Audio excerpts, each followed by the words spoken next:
അപ്പോൾ നമ്മുടെ ഹ്യുണ്ടയുടെ ക്രെറ്റയുടെ EV launch ആയിട്ട് കേട്ടോ. അപ്പോൾ അതിനെക്കുറിച്ചിട്ടാണെന്ന് പറയാൻ വന്നത്. അപ്പോൾ നമ്മുടെ ക്രെറ്റ എൻലൈനും കാര്യങ്ങളൊക്കെ ഉണ്ട്, അതായത് ഡീസലുണ്ട്, പെട്രോളൊക്കെ ഉണ്ട്. പക്ഷേ ഇപ്പോൾ ഒരു EV കൂടി അവർ 2025 ഇറക്കിയിട്ടുണ്ട്. അപ്പോൾ പല യൂട്യൂബേഴ്സിൻ്റെ കയ്യിലൊക്കെ ഡെമോ കാറൊക്കെ കിട്ടിയിട്ടുണ്ട്, പലരും റിവ്യൂ കാര്യങ്ങളൊക്കെ അപ്ലോഡ് ചെയ്ത് തുടങ്ങിയിട്ടുണ്ട്. അപ്പോൾ നമുക്കിപ്പോൾ ഏതായാലും റിവ്യൂ ഉണ്ടൊന്നും കിട്ടാൻ ഇപ്പോൾ ആയിട്ടില്ല, പക്ഷേ നിങ്ങളുടെ സപ്പോർട്ട് ഉണ്ടെങ്കിൽ എന്തായാലും കിട്ടും കേട്ടോ. നിങ്ങൾ സപ്പോർട്ട് ചെയ്താൽ മതി. അപ്പോൾ പറഞ്ഞു തന്നെ വേറെ ഒന്നുമല്ല, ഒരു അടിപൊളി സാധനമാണ് ഇറങ്ങിയിട്ടുള്ളത്. അതായത് സേഫ്റ്റിയുടെ കാര്യത്തിലാണെന്നുണ്ടെങ്കിലും റേഞ്ചിൻ്റെ കാര്യത്തിലാണെന്നുണ്ടെങ്കിലും ഫീച്ചേഴ്സിൻ്റെ കാര്യത്തിലാണെന്നുണ്ടെങ്കിലും ഫുള്ളി ലോഡഡ് വെഹിക്കിളാണ്. അപ്പോൾ പറയുകയാണെന്നുണ്ടെങ്കിൽ നമുക്ക് ലെവൽ 2 അഡാസും കാര്യങ്ങളൊക്കെ വരുന്നുണ്ട്. അത് മാത്രമല്ല ഇത് 2 ബാറ്ററി പാക്കിൽ അവൈലബിൾ ആണ്. നല്ല റേഞ്ചാണ് കേട്ടോ. ഒന്നാമത് തന്നെ നമുക്ക് first battery pack 42 kWh. 42 kWh ഏകദേശം ഒരു 390 കിലോമീറ്റർ റേഞ്ച് പറയുന്നുണ്ട്. അതേപോലെ 51 kWh ഒരു ബാറ്ററി പാക്ക് ഉണ്ട്, ഏകദേശം 473 കിലോമീറ്റർ റേഞ്ച് ഒക്കെ പറയുന്നുണ്ട്.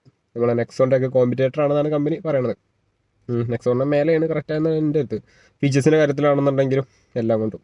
അപ്പോൾ സേഫ്റ്റിയുടെ കാര്യത്തിലാണെങ്കിലും ഒരു വിട്ടുവീഴ്ച ചെയ്തിട്ടില്ല എന്നാണ് പറയുന്നത് കമ്പനി അവകാശപ്പെടുന്നത്.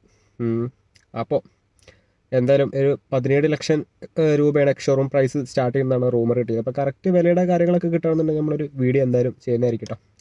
അപ്പോൾ ഓക്കെ.